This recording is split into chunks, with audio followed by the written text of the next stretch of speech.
Hello everybody, welcome to another 5 Cool Cards list video. Today we're going to be talking about the last core set investigator we have not talked about yet, which is Wendy Adams.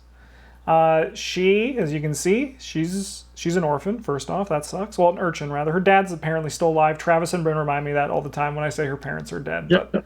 But in my mind... I thought she was an orphan. I thought both her parents were dead. Wow. Well, I mean, like, her dad's, like, presumed dead, but he's, like, a prisoner in a Russian political prison, so he might as well be dead. Wow. Yeah, so he's dead. Yeah, he's gone. Her ability is when you reveal a chaos token, you choose and discard one card from your hand, cancel that chaos token and return it to the bag, reveal a new chaos token.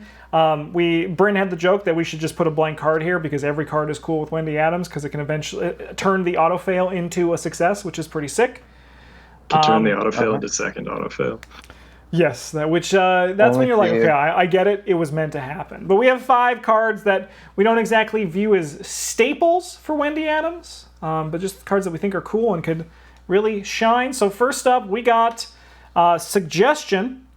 This is from the Path to Carcosa. This one is specifically from the Return to Path to Carcosa box. It's a 3-cost, 1 experience green asset, a rogue asset, that takes up a spell slot and commits for Brain. Uses 3 charges. If Suggestion has no charges, discard it. As an action, you get to exhaust Suggestion and evade. Add your brain value to your skill value for this evasion attempt. If you do not succeed by at least 2, remove 1 charge from Suggestion. Bryn, why do we think this card's cool for Wendy? So, like, how are you failing by 2 when your skill value is base 8? Yeah. Firstly, throw a Moonstone in there. You're evading at 10. Like, you just get to unzip your opponent. It's like, doesn't matter what they're doing. You're like going through their pockets for loose change, and they didn't even notice. Yeah. Pairing this with pickpocketing, it's like, ooh. No, like, if you didn't succeed by 2 or more, how did you not? Mm-hmm. Yeah. Like, you have to get real unlucky for that. And I mean, like, it's also the point. How can you fail? Like, I mean, it can happen once again in this game. It's Wendy Adams walking down the street. I'm not the child you're looking for. Also, any change, sir? Yeah, and they're like, oh yeah, here you go. Yeah. But yeah, even if you fail this like once, it's very hard for this to be removed from play by failing an evade that many times. Yeah, like, you can just try the test again if you draw a token that's so bad that it'll make you lose a charge that you care about. Yeah. And then if you do, you just discard a card from your hand and draw again, and then not have that happen. Sick. All right, next up, we got Cat Burglar, or as we call him, Cat Bug. He's a 4-cost, 1 experience ally criminal asset from the core set. He commits for a brain and a foot, and he gives you +1 foot. As an action, you can exhaust him, disengage from each enemy engaged with you, and move to a connecting location. This action does not provoke attacks of opportunity. Has 2 meat and 2 horror soak that he gives you. This guy's cool because with Wendy, you do not want to be fighting enemies. Like, yeah, you can evade them, and if you're not doing the suggestion route, Cat Burglar is a great way to ensure that not only do you get to disengage from each enemy engaged with you, but you get to move to a connecting location for 1 action. Catbug is like one of the strong allies that reads very well that we never play. But like, dude's good. Like, his text box is great. Plus, you get to, I don't know if any of you read comic books, but you get to play it like you're Felicia Hardy, the Black Cat. It's true, yeah. He's your mentor, and this is your origin story. Oh, look at that. It's kind of cool. Roleplay. I suppose we don't play it much because we play multiplayer, and he is much better. Like, true solo with Wendy Adams and Catbug is like, that's a pretty strong combination. Yeah, just cruise. Yeah, you're like, see you later, enemy, because like, yeah, you're like, I have 4 foot, and then an enemy with 2 punch and 4 evade comes into your location, and you're like, wow, I'm dead. Because like, yeah. All right, next card. We got Backpack.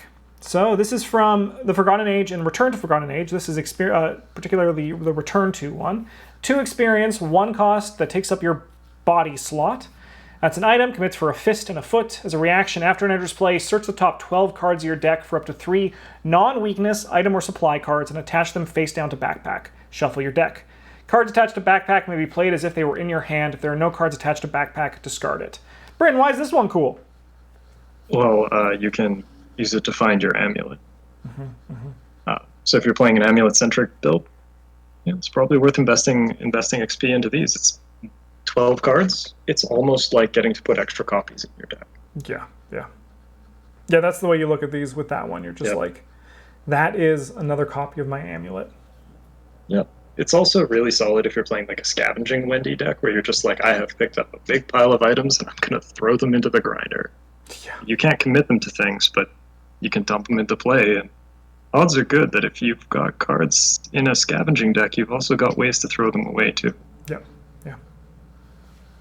But I think even just to like finding your amulet, it's a cool thing to do with backpack because we'll be talking more about that one very momentarily. But like normally the amulet in Wendy Adams isn't used for its ability, so it's cool for a deck that could do that. Next up, we got Skeleton Key. This is a 3-cost, 2 experience, item relic cursed asset from the Forgotten Age, not the Return to, sorry, just from the Forgotten Age cycle. Commits for 2 book. It's exceptional and fast. As an action, you can attach the skeleton key to your location. If it is already attached to your location, detach it and return it to your play area instead. Set the attached location's shroud value to 1. Why is this card neat? Or cool, rather. I should stick on brand with the show. Oh, text from Julie. All right, I'll take this one. We released Sorry, I thought you had this trap. No, it's fine. It's a good. Whatever. It puts the shroud to 1, so that way you can investigate really easy. It's an item and it has 2 book symbols, so you can recur it with scavenging. Also fantastic. Makes it so your lazy teammates can pick up the slack. Because if the shroud's 1, they don't really have any excuses not to be getting clues. Exactly. Even like someone with 2, you're like, you got this. You're fine. Go get clues. Yeah, if the shroud's 1, like, how do you... And you get to draw 2 tokens? How often are you going to fail? Mm-hmm. This is... It's not that often. We released an archetype guide yesterday, and Travis had the skeleton key in the Wendy Adams deck, and it made me go, that's cool when I was building it, so that's why I wanted to include it today, too. Just because, like, in scavenging, like, yeah, it's expensive. It costs 4 experience. I mean, that's actually not too bad now that I say that out loud. But, like, you can find it with your backpack if you really want to find it. Then you can use it to scavenge up to, and then other tricks make it so that it's very easy for you to then to scavenge, like, for example, using your Wendy's amulet to get +2, so then you're scavenging at 5 to 1, and then you can just grab something else back from your discard pile. That's awesome. Like, that's cool. I think it's an expensive thing to do about, but like you'll be able to just easily just do this over and over and over again, which is sweet. All right. Number 1 cool card. I mean, there's no number 1. They're all cool, equally cool, but this is the one we're ending with, is On Your Own. This is a 3 experience, exceptional permanent from the Return to Forgotten Age. This means that the non-permanent one is in the Forgotten Age cycle. Your investigator gains deck building restrictions, no asset that take up an ally slot. As a reaction, when you play a survivor event, exhaust On Your Own and reduce that event's cost by 2. Number 1, she's an orphan. We'll just get that out of the way. So she's already on her own. So she's kind of like prepared for this.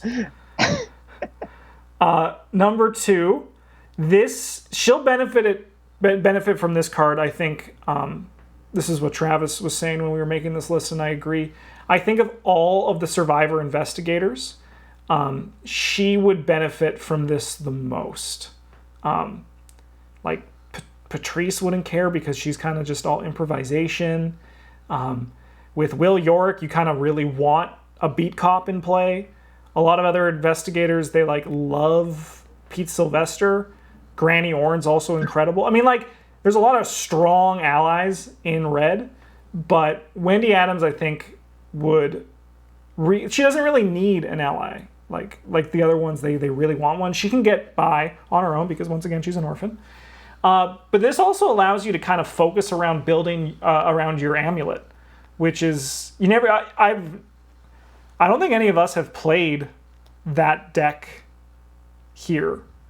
Maybe the only time is when we just started and we were like, Wendy Adams is here, my amulet's in play, I'll play this card again. But I think it's a pretty it's a pretty neat thing, and I think it'd be cool to see an on your own Wendy deck, not just because once again she's an orphan. Sick. All right, everyone, Easy down below. list. Sorry, Travis. It's an easy list. Easy list, yeah. Wendy Adams, she's great. She's very interesting and she's fun, and her ability is just so strong that once again, 30 blank cards are also sick. Let me know in the comments, everyone watching, who you want to see next, because I was going to just go in cycle order, but we had some people saying they don't want that. I think I'm still going to stick to cycles, but if there's a specific investigator you guys want to see next from a cycle, let me know in the comments below, and we'll kind of hop around. It'll probably also make it a bit more interesting for us too, maybe, who knows. But thanks for watching. We're going to keep this series going in the near future. Once again, spontaneously every few Sundays, another episode will be released. Thanks for watching. Have a good one. And as always, GG's.